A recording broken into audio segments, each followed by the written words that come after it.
El palpitar de las esquinas se escucha en La Esquina Radio 101.4 FM. Acercando esquinas.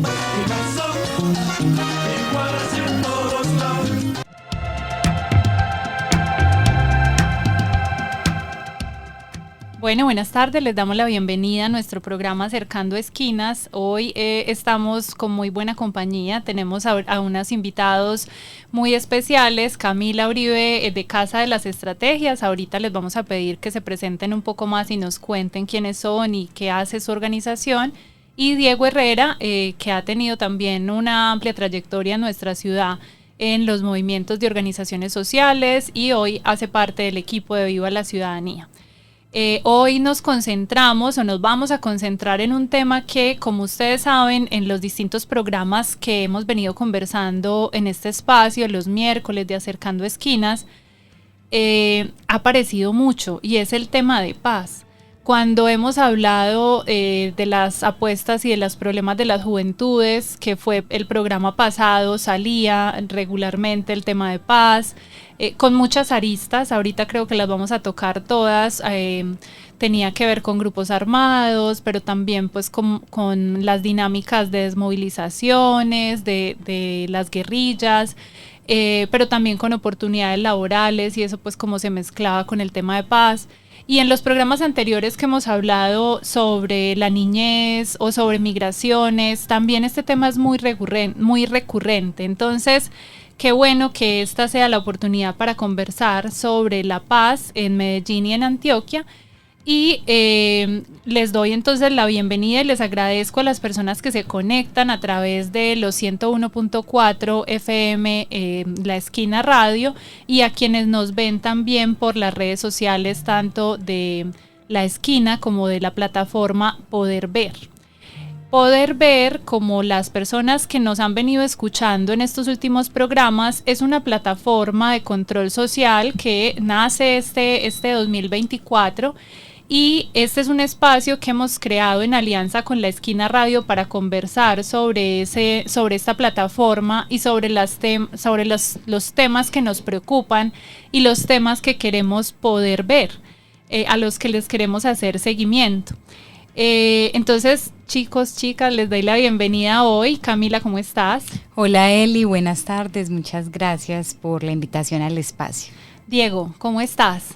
Yo muy bien, gracias Elizabeth por esta invitación y pues también un saludo para los oyentes y quienes van a estar en el programa compartiendo. Bueno, yo nunca me presento, siempre se me olvida. Yo soy Elizabeth Aristizábal, hago parte de la Corporación Región y así como Región, Viva la Ciudadanía y Casa de las Estrategias, Poder Ver es una alianza en la que participan 19 organizaciones que tienen un trabajo en Medellín y Antioquia. Y hay organizaciones sociales, comunitarias, también hay academia, hay sector cooperativo y esta plataforma está organizada en líneas, tiene una dinámica de trabajo en líneas. Hemos conversado hasta el momento con la línea de participación ciudadana, estuvo en el mes de julio con los programas sobre participación. Este mes pasado de agosto hablamos con la línea de niñez y juventudes y hoy están ustedes acá como voceros de la línea de paz. Cuéntenos un poco quiénes conforman la línea de paz en Poder Ver, la de paz, derechos humanos, bueno, ustedes seguridad, ustedes de ahorita nos van a contar un poquito sobre esa línea. Entonces, ¿quiénes hacen parte de esa línea y por qué nos interesa pues como hablar de estos temas de paz, seguridad y derechos humanos en Medellín y Antioquia? ¿Quién quiere arrancar? Bueno, yo arranco. Bueno, esta línea de paz, seguridad y derechos humanos es una de las líneas que se priorizó dentro de la plataforma Poder Ver, pues por muchos motivos. Primero porque en todas partes podemos ver también que los ciudadanos y las ciudadanas, los temas de seguridad y paz están dentro de las demandas principales que hacen para que se les resuelva, para que se piensen estrategias que hagan sentir más seguras a las personas, que sobre la implementación del proceso de paz, sobre el tratamiento de las víctimas. Entonces esto es un tema importante no solamente para las organizaciones que estamos ahí, sino para los ciudadanos y las ciudadanas en general. Y segundo, porque nos preocupa también y se nos hace necesario poner énfasis en las políticas de seguridad, paz y derechos humanos de las administraciones actuales de Medellín y Antioquia, porque digamos que conocemos y hemos revisado también dentro de los programas de gobierno y posteriormente el plan de desarrollo, que digamos tienen unos enfoques que son de especial atención y que no necesariamente atienden de la manera integral, sostenible, y digamos pues del cuidado de todas las personas estos temas. Entonces nos parece importante hacerle énfasis, hacerle control sobre el énfasis que estos planes de desarrollo tienen, sobre las posturas también que hemos visto manifiestas de estas administraciones y poder hacer un control social sobre eso. Diego, ¿y quiénes hacen parte de la línea de paz, derechos humanos y seguridad? Bueno, pues digamos que dentro de las organizaciones, entre algunas pues hubo mucho interés en hacer parte de esta línea temática, pues precisamente por lo que decía Camila, por el grado de complejidad de la problemática, por la relevancia en la agenda pública, y digamos que en ese orden de ideas son organizaciones que también vienen trabajando hace muchos años el tema y estos temas. Ahí está el Instituto Popular de Capacitación, Casa de las Estrategias, está la Corporación Mundo Nuevo, que tiene una larga historia en la Comuna Noroccidental de Medellín, y la Corporación Viva la Ciudadanía. Digamos que cuando nos vemos en ese equipo reconocemos también como trayectorias distintas, pero digamos como muy fuertes para consolidar esa línea de seguimiento, de control, para participar del debate público, porque hay como distintas especialidades, labores de observatorio, de seguimiento, iniciativa política, lógicas de participación de la sociedad civil que son tan difíciles en estos temas de los que estamos hablando. Entonces, digamos que es un buen encuentro. Y ese encuentro, digamos que lo queremos potenciar mucho también a propósito de que estamos en el Mes por la Paz, por eso también el programa en este mes, porque estamos conmemorando y hay mucha acción en la ciudad, en la región, sobre el Mes por la Paz y hacer visible como todo eso que la ciudadanía hace en este campo. Y bueno, entonces aprovechando que estamos en el Mes por la Paz y que estamos conversando con la línea de paz, hablemos de eso tan amplio que es la paz, cuando estamos diciendo como, listo, esta es la línea de paz, derechos humanos y seguridad. ¿A qué nos estamos refiriendo? Porque entonces hay un montón de cosas y sobre todo esta región, Antioquia, es una región que lidera puntea un montón de cifras, ¿cierto? Entonces en desplazamiento, en víctimas, en un montón de cosas pues como de cifras relacionadas con el conflicto armado. Entonces, por un lado tenemos todo lo que tiene que ver con implementación del acuerdo de paz, todas las víctimas que hay en el departamento y en la ciudad, pero también tenemos un tema que venimos escuchando desde, creo, pues si no estoy mal, desde el gobierno de Petro, que tiene que ver con el tema de la paz urbana, pero también tenemos otras apuestas más relacionadas como a los temas de cultura de paz, y hay un asunto muy importante que vos decías ahorita que tiene que ver con las especificidades de todas estas organizaciones, y es que Casa de las Estrategias también nos ha puesto una línea o una visión pues como con relación al tema de seguridad, muy asociado a la seguridad humana y a los jóvenes en riesgo, a las juventudes en riesgo. Entonces como que cuéntenos un poquito de esos énfasis que ustedes han identificado en los que vamos a trabajar como plataforma en esta línea de paz. Si quieren nos repartimos.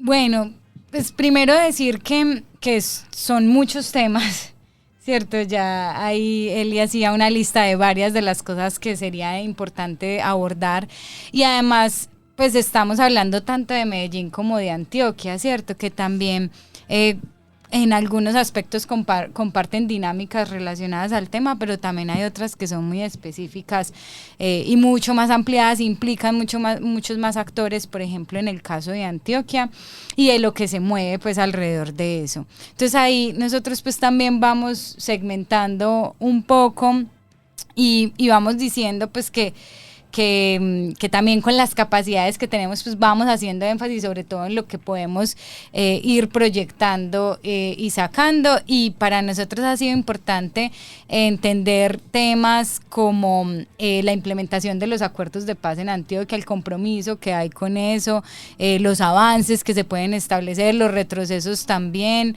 y cuál es el énfasis que se hace y qué tan importante se vuelve para la administración, sobre todo del departamento, pero también en temas más locales, en Medellín, en el Valle de Aburrá, el tema de la paz urbana, cuál es el compromiso que hay o cuál es la relación que hay.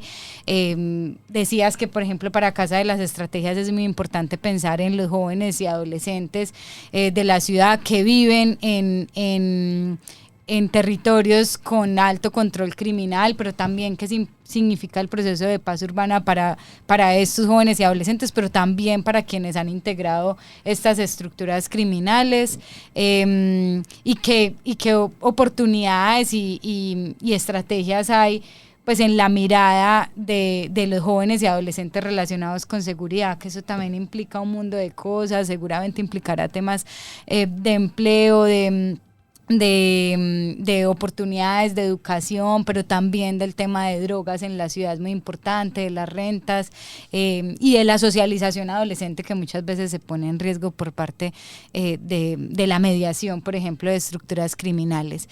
Esos han sido dos énfasis importantes que hemos demarcado, pues o tres ya creo que mencioné, pero sabiendo que hay un amplio abanico y en cualquier momento también es importante poner atención en algunas otras dinámicas, estrategias, políticas o enfoques que aparezcan durante este periodo administrativo. Diego, Viva la Ciudadanía tiene también un rol nacional y eso, digamos, es muy importante también para esta plataforma, porque una de las cosas que hemos identificado es la ruptura entre las posturas pues nacionales, digamos las visiones pues como con relación al tema de la paz desde el gobierno nacional y desde el gobierno departamental y local.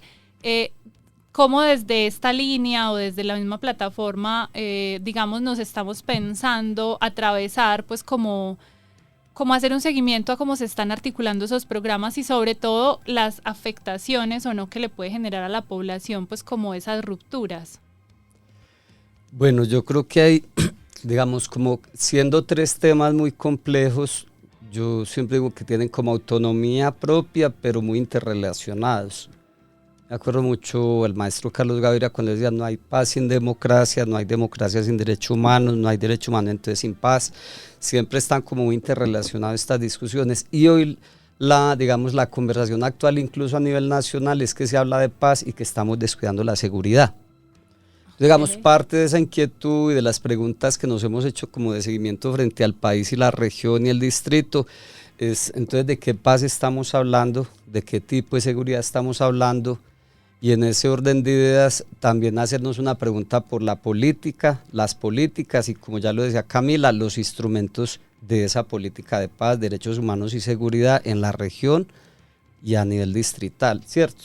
O sea, miramos un poco como de conjunto esas interrelaciones. Ahí hemos visto, digamos, algunas cosas. Una, como ya se decía, fue que hicimos una revisión juiciosa de los programas de gobierno y luego de lo que quedó formulado finalmente en los planes de desarrollo. Y lo que detectamos es que efectivamente esa divergencia entre la discusión y la agenda de cambio nacional en paz y la regional y distrital se ve expresada allí.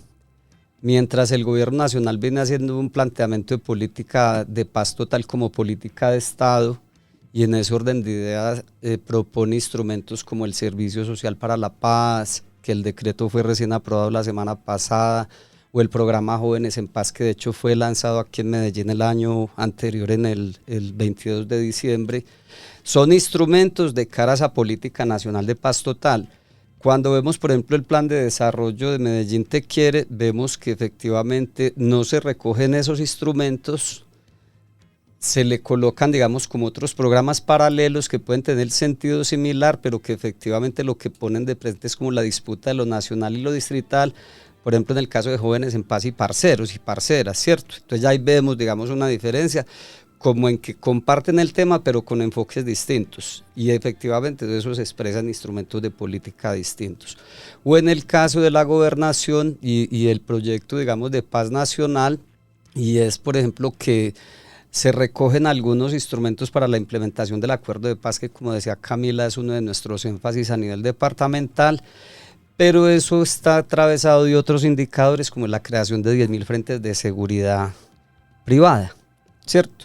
¿Qué es propuesta de la gobernación? Que es propuesta la gobernación en uno de sus indicadores. Entonces un poco la discusión es que, digamos, ese instrumento de política, ese indicador que está muy cercano a la discusión de seguridad, pues lógicamente contraviene cualquier posibilidad de contribución, de construcción de paz, digamos, por la experiencia que ha tenido esta región con las Convivir, con proyectos paramilitares y ese tipo de cosas. O sea, hay una experiencia muy dolorosa con eso. Entonces ahí vuelve a la cabeza siempre como la figura de Jesús María Valle, el defensor de derechos humanos, o lo que dijo el padre Pacho de Rú, de Antioquia como meridiano o de la violencia o de la paz o de la violación de derechos humanos.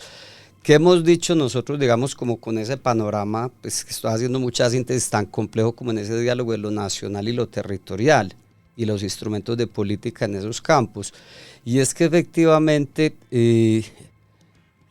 creemos que es posible la paz en sus distintas dimensiones, la implementación del acuerdo de paz en lo que viene desarrollándose en Antioquia, el tema de la paz total y los instrumentos de paz que tienen para Medellín y Antioquia, ¿cierto? Que ya los enunciaba, Servicio Social para la Paz, Jóvenes en Paz, Regiones de Paz, Gabinete de Paz, que son como figuras e instrumentos que se ven o no reflejados en esa dimensión territorial. Y también, digamos que en ese orden, los enfoques. Por ejemplo, en Medellín siempre nos ha llamado la atención que se habla de paz ciudadana, y yo siempre he dicho que eso es como una idea súper gaseosa. Eso no lo agarra ni Mandrake, para los que somos muy adultos, sabemos quién es Mandrake, o un brujo, para una cosa más universal. Y porque eso, digamos, que adolece, lo que de alguna manera le pone es un velo a esa diferencia política frente a la concepción y los conceptos de paz entre lo nacional y lo distrital. Asimismo, en la discusión sobre seguridad, entonces como equipo hemos optado por un enfoque de seguridad humana, de hacerle seguimiento a 3 dimensiones de la seguridad humana, que es la dimensión comunitaria, la dimensión política y la dimensión personal. ¿Y por qué lo ponemos de presente y lo enfatizamos ahí? Porque en el concepto de paz total, un eje articulador es el concepto de seguridad humana. Okay. Entonces nosotros decimos, esa es la manera de bajar un poco esa discusión y esa propuesta de política de Estado nacional, hacerle un seguimiento a nivel regional y local en esa perspectiva. Y lo otro que creo que ya ahora anunciabas, y es que efectivamente pues esa idea de paz, digamos una visión mucho más ambiciosa y más robusta, esa idea de seguridad humana que está articulada directamente con la idea de paz total o la implementación del acuerdo de paz, también nos acerca a esas dimensiones, es un enfoque de derechos. Entonces digamos que la manera como empezamos a priorizar, como decía muy bien Camila, ahora a delimitar, entonces por dónde vamos a leer esos 3 grandes temas con unos énfasis específicos para la región y situados en ese debate nacional y regional.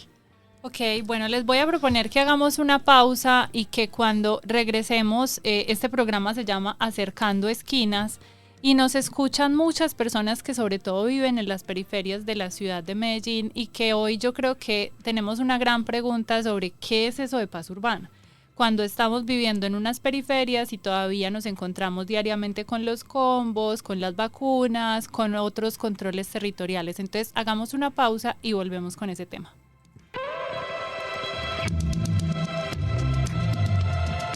Hola, soy Elizabeth Aristizábal y quiero invitarles los miércoles a las 5 de la tarde para que se conecten con el programa Acercando Esquinas, un espacio de ciudad para el encuentro, la conversación y el intercambio de experiencias y propuestas de la ciudadanía.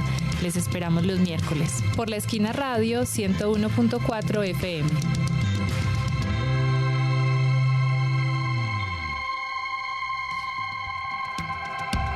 Bueno, regresamos a nuestro programa Acercando Esquinas. Hoy estamos con Diego Herrera y Camila Uribe de Casa de las Estrategias y estamos conversando sobre la línea de paz, derechos humanos y seguridad de la plataforma Poder Ver, o mejor dicho, estamos hablando de qué es lo que necesitamos o cómo estamos en Antioquia y Medellín en el tema de paz.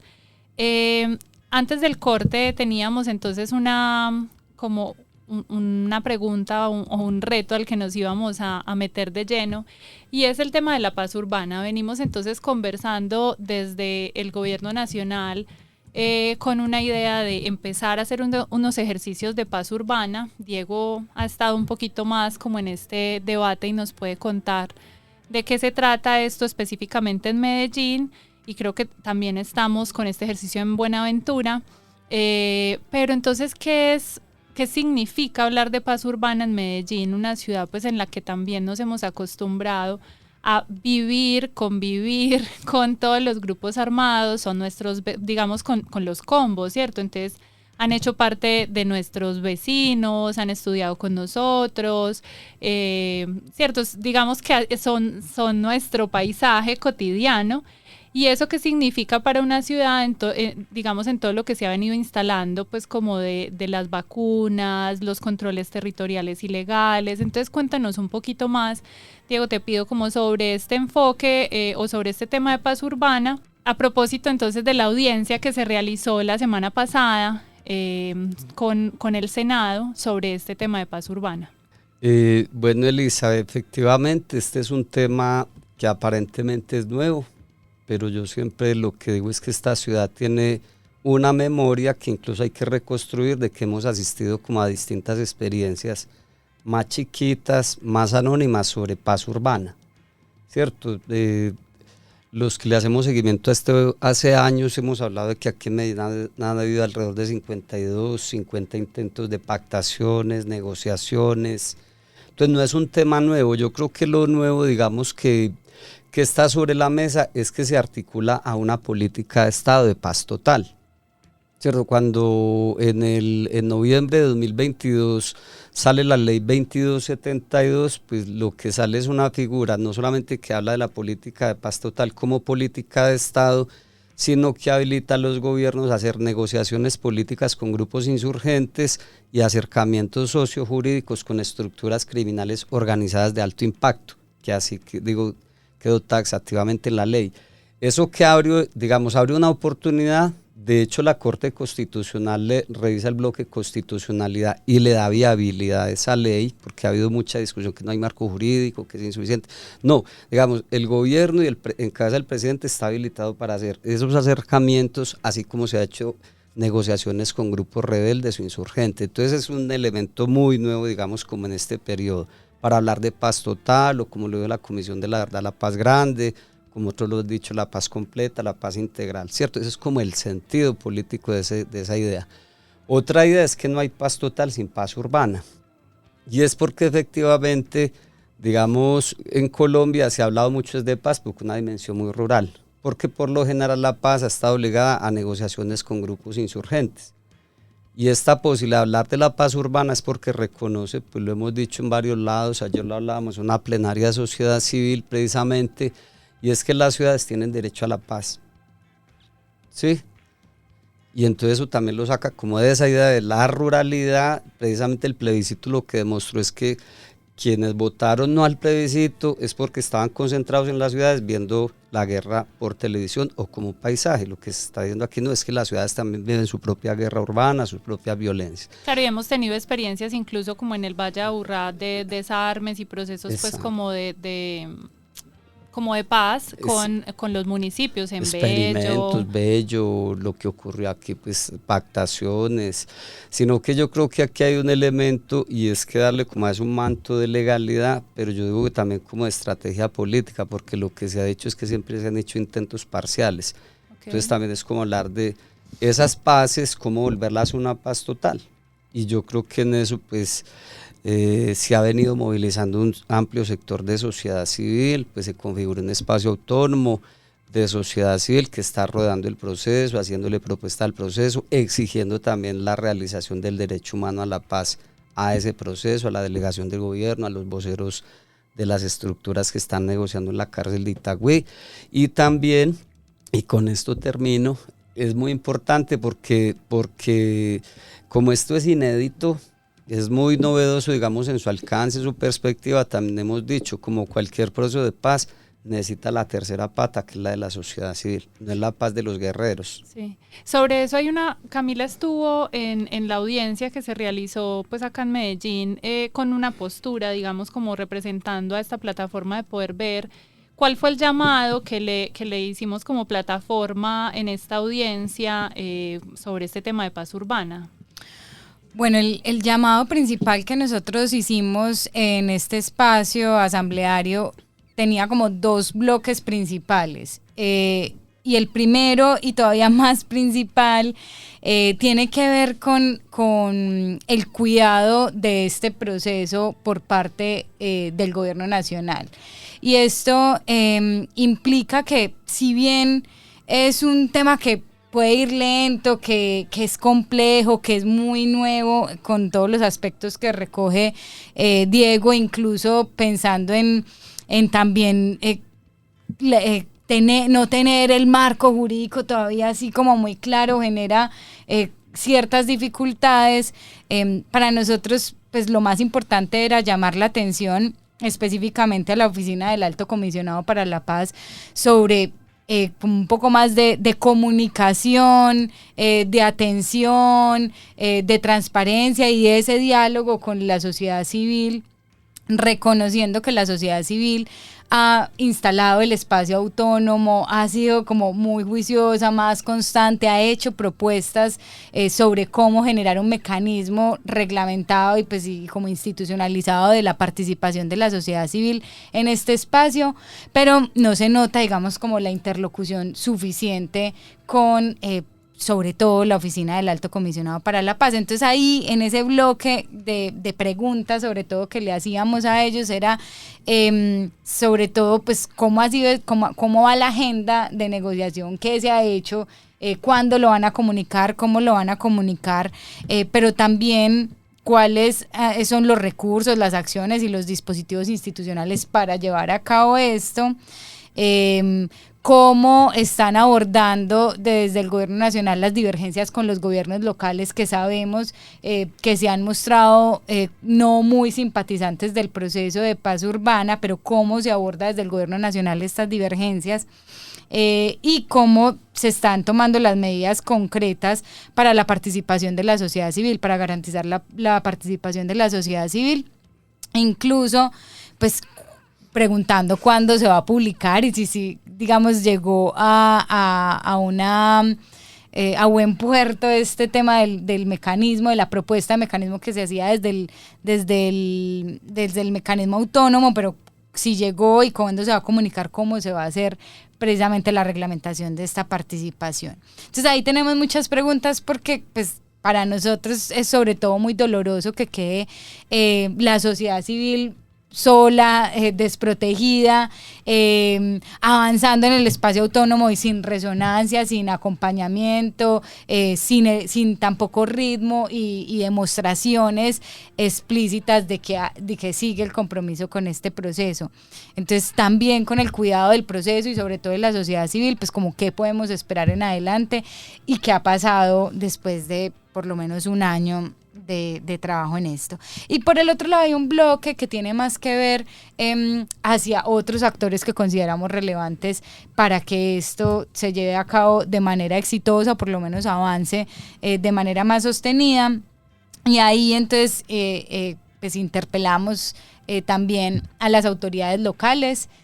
Quisiéramos conocer como de manera pública y clara cuál es su posición frente a el proceso que se está llevando de paz urbana, pero también, pues, qué piensan también otras autoridades al respecto, el empresariado y la comunidad académica que no ha estado vinculada al proceso hasta ahora, ¿cierto? Que no ha dicho nada. Entonces ahí también escuchar qué entienden ellos también por paz, qué propuestas tienen al respecto, cómo en el desarrollo de este proceso y cómo podrían contribuir para que se para que esto salga bien, continúe, pero también, entonces, si no, entonces, ¿qué otras propuestas tienen?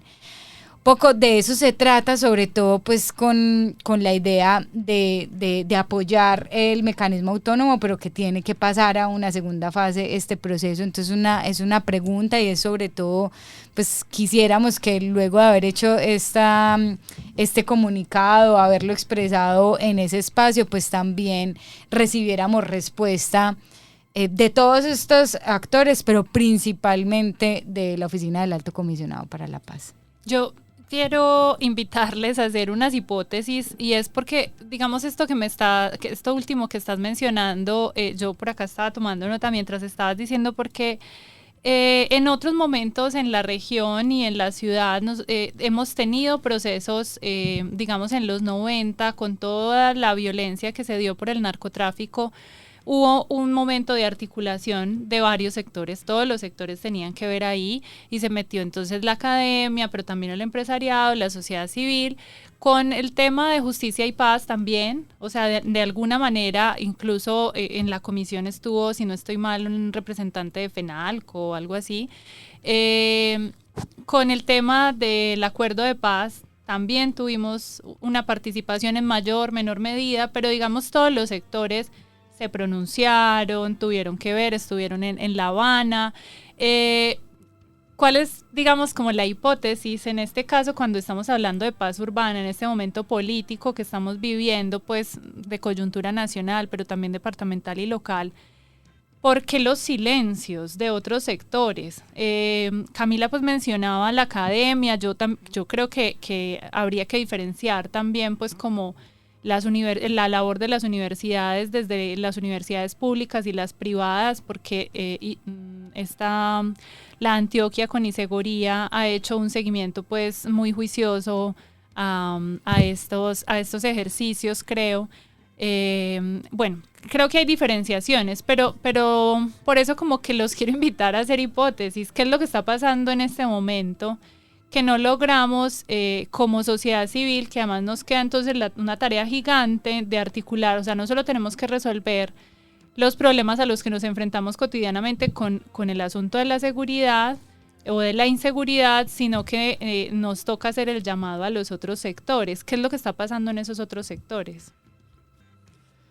Pues yo, digamos, como elementos de hipótesis, ¿cierto? Como preguntas, Elizabeth, hay una cosa que yo creo que está muy articulada a las preguntas que como plataforma hicimos en la audiencia, y es que el proceso necesita comunicarse más, se necesita mayor transparencia, y si se quiere, instrumentos que den cuenta de garantías para la participación de todos los sectores de sociedad civil, ¿cierto? Mientras eso esté todavía sin comunicar plenamente, sin decirle a la sociedad antioqueña cuál es la agenda, tal cosa, pues la gente tiene temores, y con razón, de participar en algo que no tiene claro. Incluso lo han dicho las autoridades locales. Entonces yo creo que hay un elemento ahí, o elementos de hipótesis.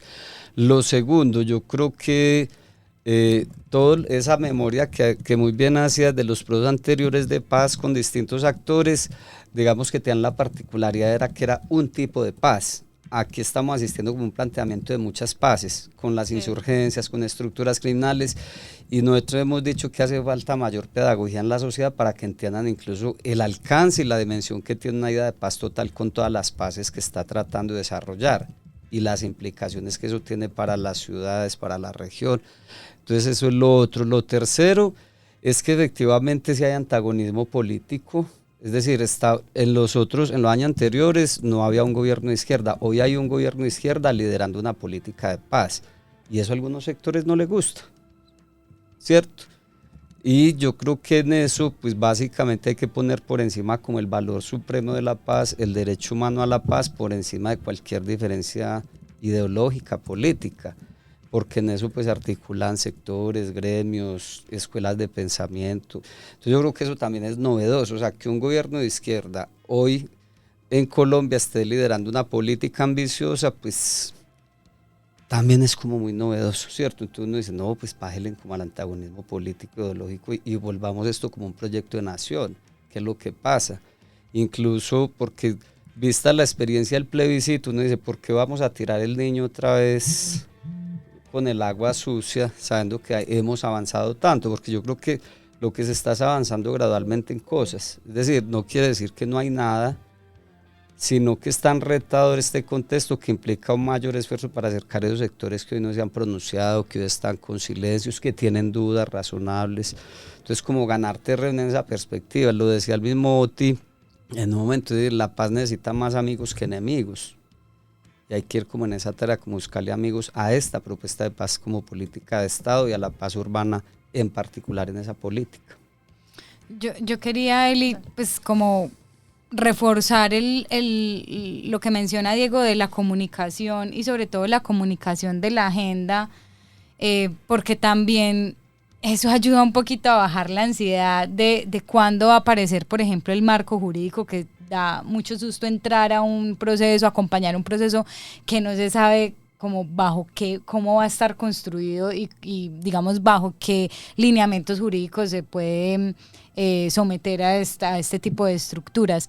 Pero yo creo que eso no lo vamos a resolver hoy pero sí podríamos tener una agenda que nos invite a eso, a entender cuál es el proceso, en qué momento se puede hacer y sobre todo también una agenda que nos ayude a cuidar los tiempos. Hace poco en alguna reunión el profesor Manuel Ramiro Muñoz decía, cuidado con los tiempos, o sea, esto no se puede alargar mucho más de 5 años, o los procesos de negociación de paz no se pueden alargar mucho más de 5 años, entonces también por eso como la necesidad de estar pidiendo esto.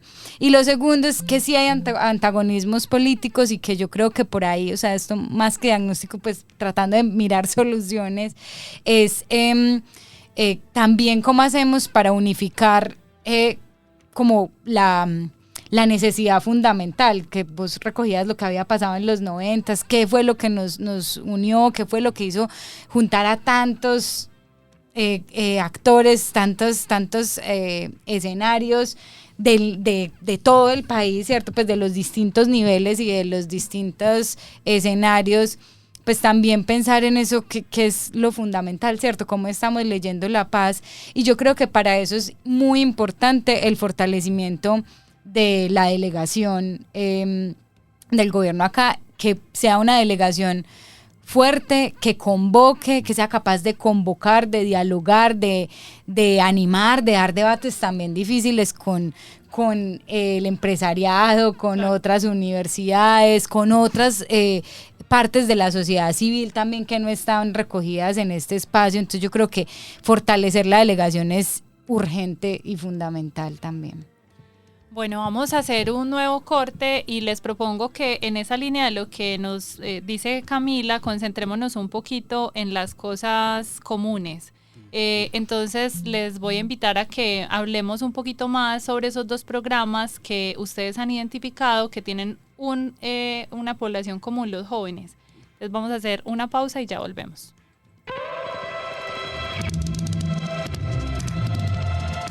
Hola, soy Elizabeth Aristizábal y quiero invitarles los miércoles a las 5 de la tarde para que se conecten con el programa Acercando Esquinas, un espacio de ciudad para el encuentro, la conversación y el intercambio de experiencias y propuestas de la ciudadanía.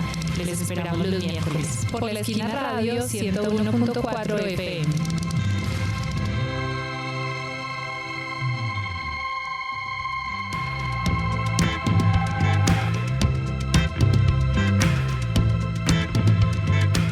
Bueno, continuamos en Acercando Esquinas hablando sobre la paz. Y hay entonces una población que, además de hacer pues como varios reclamos también históricos, las juventudes nos han dicho, como ustedes nos dejaron este país súper enchicharronado con todos los conflictos que han puesto.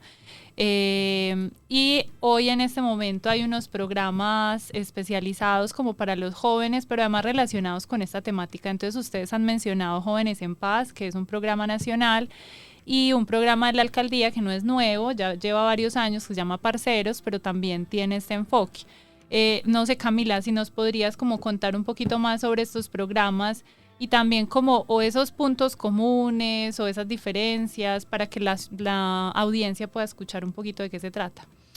Bueno, los programas en su objetivo y delimitación poblacional, que no es una delimitación muy específica, son dos programas que de entrada son muy parecidos, ¿cierto? De pronto metodológicamente tendrán algunas diferencias que ya hemos podido observar, pero estamos hablando de programas que lo que buscan es atender a jóvenes que están en riesgo de integrar estructuras criminales, pues en el caso de Parceros claramente en Medellín, en el caso de Jóvenes en Paz pues es un programa del gobierno nacional que tiene un piloto además en Medellín. La idea es que a estos programas se integren jóvenes que tengan unas características, no siempre se encuentra bien cómo definen ellos cuáles son las características de estar en riesgo de vinculación a estructuras criminales, pero sí tienen, digamos, como unos limitantes, no pueden tener un proceso penal abierto, por ejemplo, bueno, que el tema del estudio del trabajo también, digamos, hay unas características ahí, pero básicamente esas son las generalidades del programa. Unas tienen mucho, digamos, el programa de Jóvenes en Paz tiene mucho énfasis sobre el fortalecimiento de capacidades ciudadanas de los jóvenes que ingresan, el programa Parceros, bueno, y sobre estudio también tiene énfasis el programa de Jóvenes en Paz, y ahí, digamos, como cumplir también unas horas. Tiene el programa Jóvenes en Paz además transferencias monetarias. Mientras que el programa Parceros está más enfocado también en temas de estudio, de capacitación, pero también en el tema de empleabilidad y de la formación más personal. Entonces hay unos temas pues, de drogas, en fin. Digamos que ahí las preguntas que a uno le surgen es primero, digamos, cómo estamos comprendiendo qué es un joven en riesgo. Un joven en riesgo es simplemente un joven que vive en un territorio con alto control criminal, ya eso es suficiente.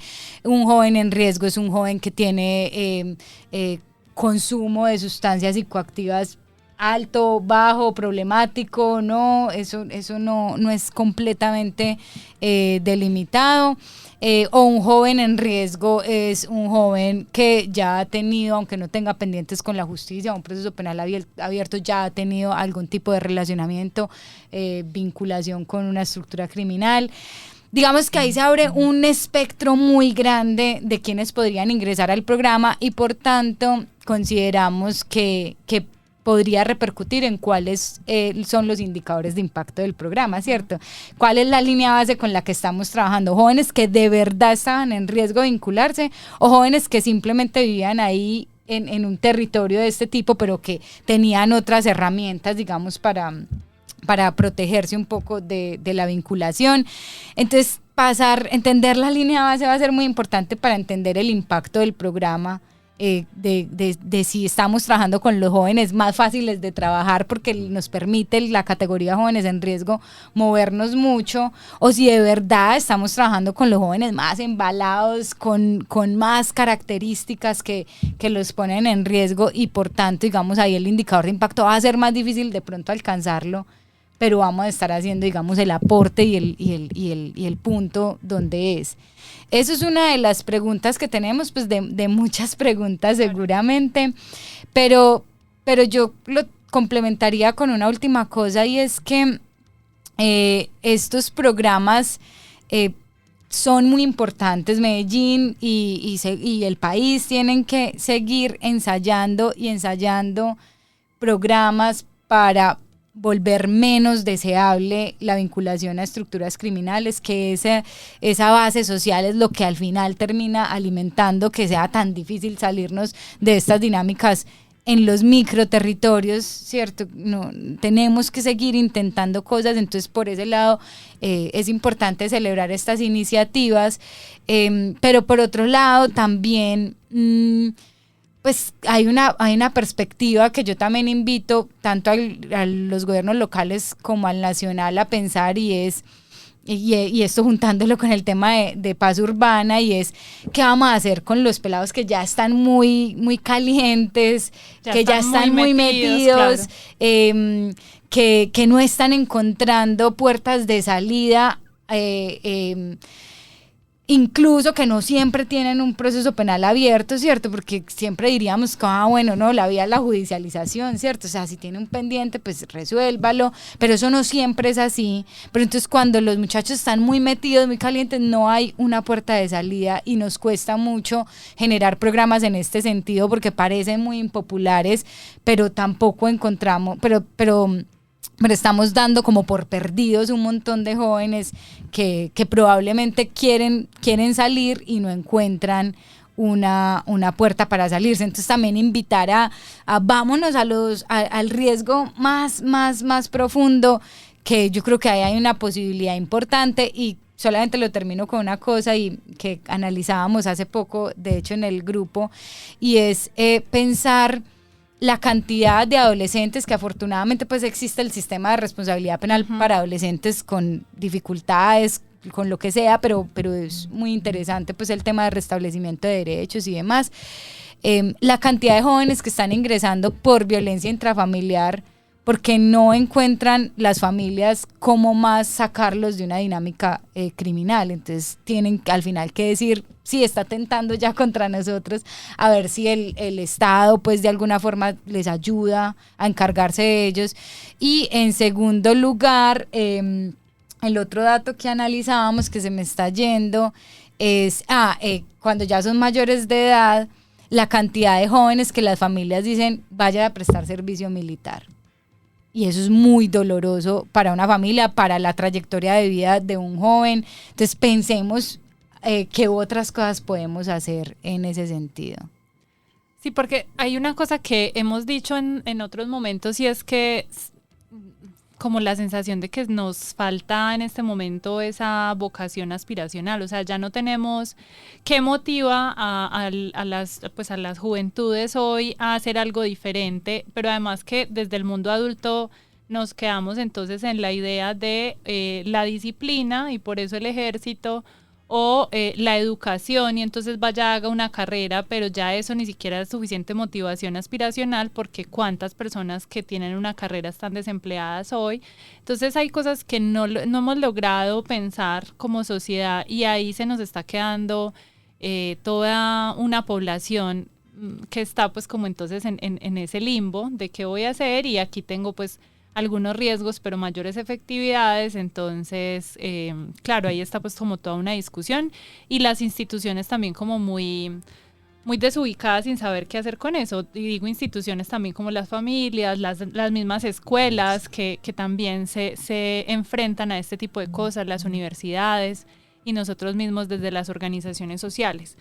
Diego, hay otro tema con relación a lo de paz, y yo creo que ya pues nos quedan pocos minutos, pero no quiero dejar de mencionarlo para que nos salgamos un poco de Medellín, y es que hay una alerta frente al oriente antioqueño. Varios medios de comunicación y analistas han estado pues mencionando el tema de un posible rearme como de estructuras paramilitares en el oriente antioqueño. Eso nos tiene que alertar a nosotros. ¿Qué nos puedes como contar frente a este tema? Bueno, en el lenguaje de la esperanza. No, yo creo que hay un hecho, y es evidente esa denuncia que ya apareció en público, y es el rearme de un grupo paramilitar en el oriente, incluso con el nombre de Carlos Mauricio García, que fue el comandante del bloque Metro. Digamos que fue uno de los bloques paramilitares más contrainsurgentes que tuvo esta ciudad y esta región. ¿Cierto? Todos sabemos que después mutó un poco el paramilitarismo entre narcotraficantes y contrainsurgentes, sí. Pero digamos, cuando uno ve ese nombre, eso indica que efectivamente sí tiene una vocación muy contrainsurgente, pero que es lo positivo, digamos, que se ve que en un ambiente de esta naturaleza, es decir, de hacer la paz con todos los actores y sectores armados, rebeldes y no rebeldes, también se anuncia después la apertura de un espacio de diálogo con las AGC, Autodefensas Gaitanistas de Colombia, ahora pues que se llaman EGC, Ejército Gaitanista de Colombia. digamos, porque también le quiere dar una naturaleza política a esa estructura. Entonces uno dice, aparece eso y después aparece esta posibilidad de negociación. Cuando uno ve en el contexto de todas las mesas activadas, es muy difícil si llegan a buen término, por eso las exigencias de la plataforma, de que avance, que haya claridad, comunicación, de que se le meta empuje, porque efectivamente cada que hay más, digamos, mesas de negociación y más posibilidades de acuerdos, se cierran más espacios a las posibilidades de la guerra y de estas estructuras que quieran volver a rever un mecanismo de confrontación armada muy amplio. Entonces, digamos, eso es una alerta que está, es una realidad, pero también yo creo que la idea de contener con distintos procesos de paz y mesas de negociación, y en particular con las AGC, puede quitar ese impulso a una renovación o un relevo de estructuras paramilitares en la región, ¿cierto? No es negarlo, pero como decimos nosotros, como hemos sido tan ambiciosos y tan generosos con la guerra total, yo creo que también hay que ser muy generosos con la paz total y menos mezquinos con la paz total, y yo creo que eso implica también ir corriendo la frontera a aquellos que quieren hacer la guerra. O sea, como en la idea del padre Francisco cuando decía dónde estuvimos todos cuando pasó todas estas cosas, entonces creo que uno de los aprendizajes a los que estamos llegando es que estamos en la denuncia o atentos o alertas, y que esto no nos puede volver a pasar, este tipo de conflictos y de barbaridades que hemos vivido no nos puede volver a pasar. Bueno, me dicen que nos quedan 5 minutos, entonces como en estos 5 minutos, pues contarles que desde la plataforma vamos a seguir conversando sobre estos temas de paz. Tenemos otro programa en donde vamos a estar conversando nuevamente con la línea de paz, pero también ahorita en el mes por la paz hay una cantidad de actividades que se van a hacer en la ciudad. El 18, 19, 20 y 21 van a haber unos seminarios en donde está la academia, eso va a ser pues también interesante y van a estar concentrados sobre la paz urbana, conversando justamente de las experiencias que vamos a de las experiencias, que ha tenido la ciudad sobre este tema de paz urbana, y algunos tomadores de decisión van a estar en ese último día. Esperamos pues como que eso también tenga un buen fruto, y el 21 los invito en la cancha del barrio Antioquia. Se va a hacer un acto simbólico en el Día Internacional por la Paz desde las 4 de la tarde, entonces los invito para que vayan a tomar sancocho y para que entonces sigamos conversando sobre la paz en Medellín y en Antioquia. Les agradezco mucho a ustedes por disponerse a estar con nosotros en este espacio y a ustedes por escucharnos, y nos vemos entonces en nuestro próximo programa de Acercando Esquinas. Muchas gracias.